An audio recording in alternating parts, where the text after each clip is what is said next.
Сәлем достар, бүгін сіздерге өте жеңіл дайындалатын пирогтың рецептімен бөлісемін. Каналыма лайк басып тіркелуді ұмытпаңыздар.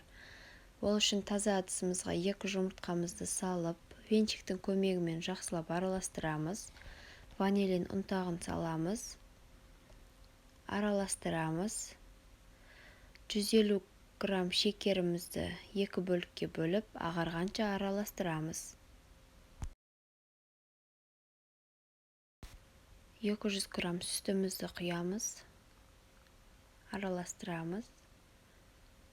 Сұйық майымызды құйып және араластырамыз. 15-16 ас қасық ұнымызды саламыз. Оның үстіне қамыр қопсытқышымызды қосып, бір келкі болғанша араластырамыз.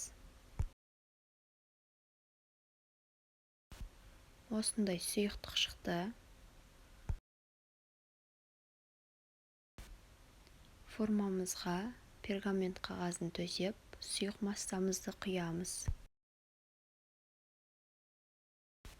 Қызып тұрған пеште 15-20 минуттай пісіріп аламыз.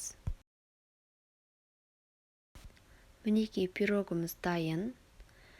Рецепт ұнаса лайк басып, комментарий жазып, каналыма тіркелуді ұмытпаңыз.